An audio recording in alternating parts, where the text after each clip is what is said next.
What's going on, everybody? You know who it is here, and it's time for another episode of New Vinyl, where I talk about the newest records that I've got in my collection and why I pay 3 times the price for an album when I could just listen to it on the streaming service or download it or whatever.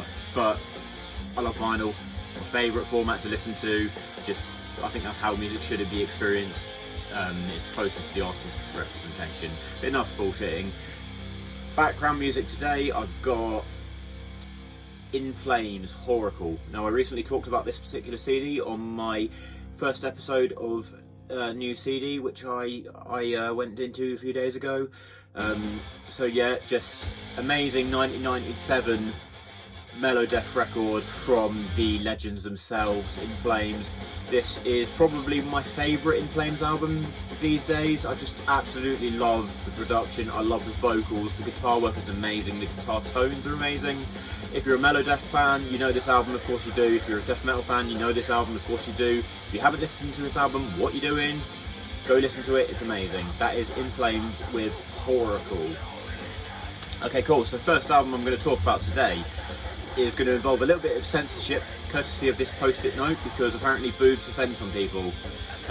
This is my awesome vinyl copy of the debut album by American technical death metal absolute legends, Mortal Decay, with Sickening, Erotic, Fanaticism. Just got to make sure that's staying on there. This is compressed, tightly performed, enthralling and absolutely furious tech death of the highest order. Mortal Decay are just a wicked band, and I really hope we get some more reissues of their music, because I've been longing for it all for quite a long time, and you know, this is the first of their albums that I own. Just amazing, and I don't think they quite get the recognition that they deserve, and it's just been pressed onto a really great pressing, and it's just really cool to see their music being given another physical run. So yeah, and that is out on, no, sorry, I got this through Hell's Headbangers, who are an American distro who just come up with so much awesome shit. So yeah, it was really good of them to do this final release. Anyway, that is Mortal Decay with Sickening, Erotic, Fanaticism. Okay, next album I got is one that I kind of got on a whim, because I'd never really gotten into this band. This is Belphegor with, I believe, either their debut or their second album. This is Necrodaemon, Terrorsathan. Now, Belphegor are always one of those sort of black metal adjacent bands that I'd always been aware of, but I'd never really given much of a shot to. I know they're a very famous band and they're very influential, but I just feel like they've just passed me by for whatever reason. And I decided to give a few of their albums a listen, and I really liked it, and it is black and death metal, and it really scratched a certain itch for me, so that's why I had to go out and buy it, just to add one of their albums to my collection. So yeah, this is really heavy black and death that sort of varies between the realms of sort of almost, I guess you could say, akin to the heaviness of Mortal Decay, minus the sort of compressed sort of virtuosity. But it also treads into sort of straight black metal territory, straight European black metal territory, which is really interesting, because a lot of black and death doesn't really veer too much. It leans more into the death than it does. It just sort of takes some of the aesthetics of black metal. But yeah, this is Belphegor with Necrodaemon, Terrorsathan. This is a really wicked album, and I need to give more of their stuff a listen to, man. They're just so good. Cool. Right, so as you know, I'm writing reviews on the Dutch music zine VM Underground, and I recently did a sort of rather special lengthy review for this next record. What I have here is the recent album by Pissgrave entitled Malignant, Worthlessness. Now, this is hypothesised and rumoured to be their final album of a trilogy. Pissgrave, to me, are one of the most important metal bands of the sort of last 10 or so years, and I say important because they've been really boundary pushing, just in terms of their sound and the assault and just the unforgiving nature of not just the artwork but the music itself. With Malignant, Worthlessness here, you're given music that exists in a space that is kind of enveloped in the slightly more spacious and breathable atmosphere of the previous album. I know Pissgrave and breathable and atmosphere isn't really a thing, but I mean, I'm talking relative to their music.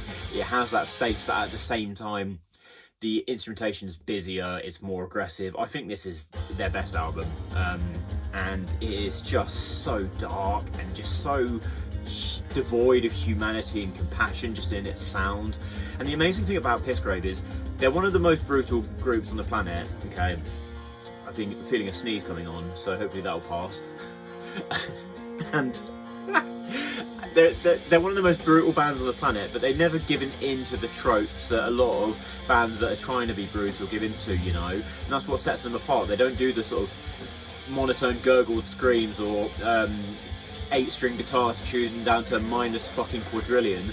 This is just straight death metal, but of the darkest and just most evil ilk that could be imagined, and they're a really, really special group, and it'll be quite sad to not see them release any more music if they don't beyond this point. But yeah, you know, the whole album's amazing, and then you get to the finale and it just feels like you're the person on this album cover. It's unbelievable how this album ends. It's crazy. So yeah, that's Pissgrave with Malignant Worthlessness. Yeah, I think the sneeze has passed, so I don't have to worry about that. Now, the last one I want to talk about today is one of my favourite albums to come out this year so far. I mean, with Pissgrave there, that is probably my current favourite so far, but this really impressed me, and I'd listened to a few of the singles to this album prior to the release, and I thought it was really interesting, so I knew it was one to watch. I believe this is out on Relapse, and I think this band are making their Relapse debut. This is England's Vacuous with In His Blood. Vacuous are a British death metal band, and like I just said, obviously made their Relapse debut on here. Got quite a cool pressing on here. So yeah, Vacuous play death metal with sort of gothic elements, but it's almost like trudging into sludge territory. Look at that. Look how cool that is. I love it. I just love it. Yeah, so the distortion and the characteristic of the guitars on this album gives it a sort of sludgy kind of you know, sound. And the really interesting thing, because there's been a lot of great death metal released this year already, but to warrant me to buy stuff on vinyl, it has to be quite special. And the thing is, with this album, it is special. The pacing is what really makes this album awesome. You know, you're given the sort of unrelenting death metal assaults, but you're also given moments of droniness and spacious ambience with sort of passages that are put in from non-instrumentation. There's a word that I'm looking for right now. That's the trouble with doing these one-take videos. Little snippets of vocal snippets here and there, but it's the sort of tendency to drift into the gothic instrumentation that gives this album a really unique flavour for me, that really sets it apart from a lot of the awesome death metal that's been released this year. And you know, I feel like more people should check this out. I wish this band all the success in the world, because they're awesome. Yeah, wicked album. Buy it if you haven't already. That is Vacuous with In His Blood. Okay guys, that is everything for today. As always, make sure you hit the like button, subscribe, and check me out on Instagram if you haven't already at QMetal. Stay brutal and stay tuned for more content. Thanks again. You know who it is.